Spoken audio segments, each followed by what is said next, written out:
There is the fourth generation, We make it right, we make it right. 콩 벌어라. We make it right, we make I'll make you lemonade. No way, no way, I got. there is the fifth generation, 더 알고 싶어. I'm falling for all the possible. Face on your face, who's face on your face, who's face on your and then there is SHINee.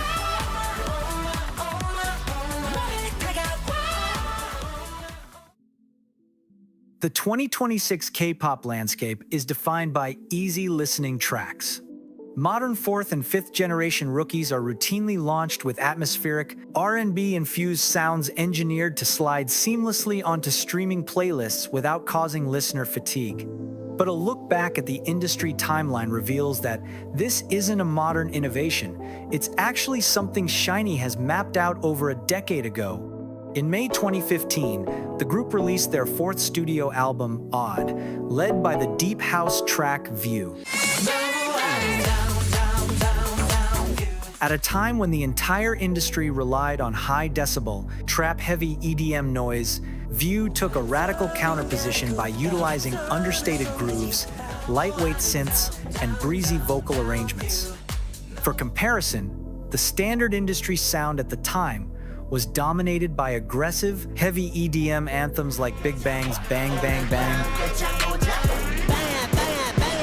or EXO's high-energy track Call Me Baby. Even their styling stripped away flashy uniform stage costumes. They replaced them with casual streetwear and distressed vintage tees that predicted the exact look of modern groups today. While standard groups in 2015 performed in perfectly synchronized, custom suits or heavily embellished leather outfits such as Super Junior during Devil or Vix's conceptual costumes, SHINee simply didn't. That was how SHINee established complete trend sovereignty long before the term easy listening was popularized by modern entertainment names. While View proved they could master understated design, their 2021 comeback with Don't Call Me demonstrated they could pivot to the opposite extreme. I don't want you back, don't call me. By then, the fourth generation boy group standard was defined by aggressive, industrial hip-hop beats, dark concepts, and high-impact choreographies built for viral social media loops. Rather than retreating into safe legacy ballads, SHINee collaborated with legendary producer Kenzie to drop a track louder and more aggressive than anything the rookies were releasing.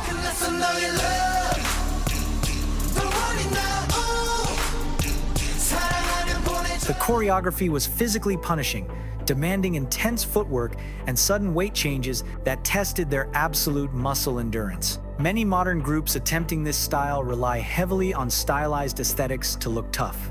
For example,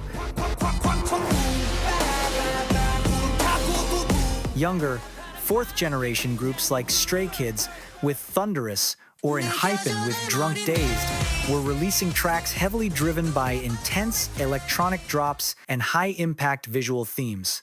SHINee's performance carried an adult-like weight that felt genuinely commanding.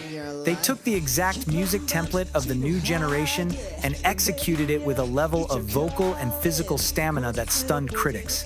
This release proved they were actively out-muscling the younger competition on their own terms. Analyzing this creative evolution reveals a critical flaw in how the public views veteran groups. The common narrative assumes older acts must constantly chase current trends to stay relevant. In SHINee's case, the timeline proves the exact opposite. The modern generation eventually populated the exact sonic and conceptual spaces SHINee had already stepped into. Whether it is the genre-fluid experimentation of Odd, the atmospheric house of View, or the raw physical execution of Don't Call Me, their historical blueprint underpins the modern K-pop market. You could even say the current generation caught up to them.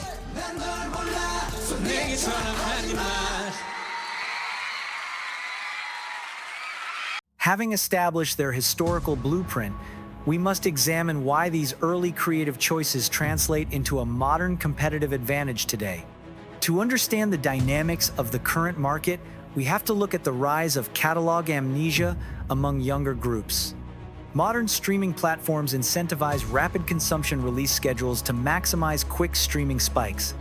As a result, many 4th and 5th generation tracks are engineered to be under 3 minutes long, optimized to prevent users from scrolling away on social feeds. While this model makes quick money for entertainment companies, it creates a highly disposable music culture. Songs are quickly forgotten after a brief 3-week promotional cycle. Newer groups are forced to sprint on an endless treadmill of content creation just to stay visible on active social algorithms. This leaves rookie acts highly exposed to rapid burnout the moment a release fails to capture immediate viral attention. SHINee, by contrast, sits on a highly resilient mountain of cultural infrastructure built during a less fragmented media era. Their early catalog features iconic releases like Ring Ding Dong in 2009 and Lucifer in 2010. These tracks were built as cultural footprints, embedding themselves so deeply into the public consciousness that they became national touchstones.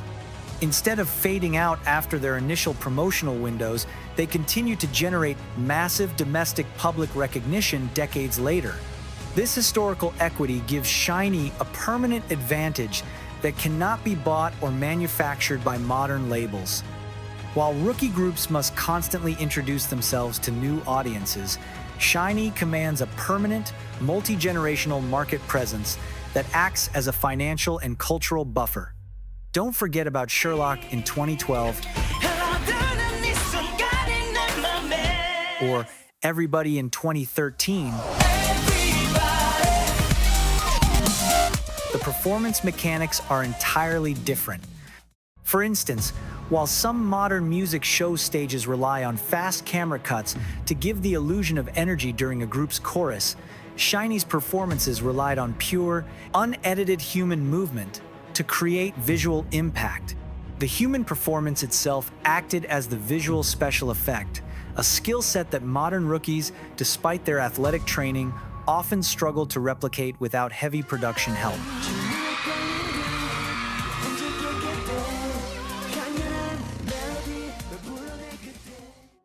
While catalog strength provides a strong foundation, long-term survival in the K-pop industry requires a structural countermeasure to market fatigue. For most 4th and 5th generation groups, corporate labels enforce a highly centralized management model. To protect the collective value of the group brand, companies strictly limit or ban solo activities during a rookie group's early years. While this centralized approach ensures a cohesive and highly controlled public image, it leaves the group vulnerable to rapid market saturation. If the public grows tired of a group's singular concept, the entire brand suffers, with no alternative avenues to maintain fan engagement. SHINee successfully countered this industry vulnerability by transitioning into a decentralized operational model. Rather than entering a standard group hiatus during military enlistments, each member systematically built highly specialized individual brands. Taemin pioneered a boundary-pushing, gender-fluid performance art style that younger main dancers still treat as textbook material, launching massive solo hits like Move, Criminal, and the viral sensation, Guilty. Key engineered a premium, multi-utility brand, cementing his musical signature with solo hits like Bad Love and Good and Great. Minho anchored their general public appeal by proving his immense range across the entertainment landscape. Chase, he built a highly respected acting career, starring in major television dramas like the historical epic Hwarang. Meanwhile, Onew secured critical acclaim as a powerhouse vocalist, shifting genres from bright pop tracks like Dice to the deeply emotional, soul-stirring live melodies of his masterpiece album Track Circle. To illustrate the difference, While members of typical fourth or fifth generation groups are rarely recognized by the general public outside of their core fandom, each individual member of SHINee built a distinct household identity across entirely separate entertainment sectors. Whenever the members eventually recombine, this decentralized structure shifts the entire competitive landscape of K-pop. This decentralized business model reached its first major collective stress test when the group reunited to address the modern landscape directly. By 2023, the K-pop landscape was entirely dominated by fourth-generation boy groups relying on loud hip-hop beats, aggressive concepts, and intense physical choreographies. To maintain their position as an active force in the industry, SHINee understood that they could not simply rely on nostalgia. They needed to prove that they could step directly onto the rookies' home turf and dominate the current physical meta. We go hard. Hard like a criminal, hard. The release of Hard on the 26th of June 2023 for their 15th anniversary served as an uncompromising statement of physical capability. Instead of releasing a safe, easy-listening vocal track, they opted for an aggressive 90s hip-hop rhythm fused with complex piano melodies. This strategic choice forced both critics and fans to evaluate the group on the industry's current competitive terms rather than as a legacy group. The performance and visual direction of Hard demanded an intense level of physical endurance. Dressed in oversized, heavily stylized streetwear, the members executed a grueling, rhythmically dense choreography that left no room for physical relaxation. They delivered this high-impact choreography alongside challenging live vocals, demonstrating their physical and technical capability.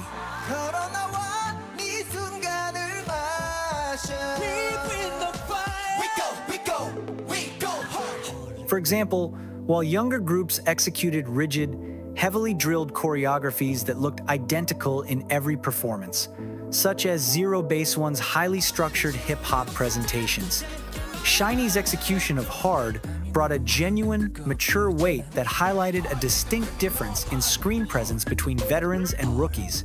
They showed that there is a massive charisma gap between a young idol playing a rebellious character and a veteran who has lived through the industry's evolution.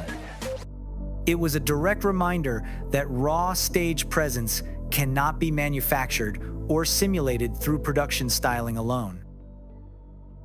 Having established their physical capability with Hard, SHINee initiated a completely different strategy with the release of their sixth mini-album, Atmos, on the 1st of June 2026. By 2026, the K-pop landscape had devolved into an exhausting scramble for attention, dominated by short-form video metrics and rapid-fire visual stimulants. Newer groups are structurally forced to pack multiple beat switches and loud genres into 2-minute tracks to prevent users from scrolling away on social feeds. SHINee utilized their deeply loyal, insulated legacy fandom to claim absolute artistic autonomy. The release of Atmos represented a complete structural pivot, entirely abandoning the chaotic noise of the current market in favor of understatement. By moving away from the loud, crowded meta, they carved out a unique space where no other active boy group was currently operating. The conceptual and musical framework of Atmos relies not on visual gimmicks, but on delivering a masterclass in what SM Entertainment terms the most SHINee-like music yet. Title track Atmos is a sophisticated electronic dance song featuring glitchy synths and a rhythmic bass line. It moves away the heavy percussion and aggressive posturing of the previous era. This approach highlights their supreme confidence. SHINee has built the autonomy to step outside of a rigid, fast-paced system. And by operating outside the established parameters of algorithmic success, they proved that the ultimate power move for a veteran group is not trying to look younger or sound louder, but rather embracing a level of refined specificity that rookies lack the gravity to execute. Survival in K-pop is mostly about outlasting the clock, but also outmaneuvering the machinery designed to replace you. For 18 years, SHINee has operated not as a nostalgic group, but as an active structural challenge to the industry's standard. They have proven that true longevity requires more than fan loyalty or physical endurance. It requires the tactical intelligence to build a decentralized discography, the physical capability to meet any generational meta head-on, and the confidence to weaponize silence in a room full of noise. By remaining true to these mechanics, they continue to prove that the most innovative act in the room is often the one that has been there the longest.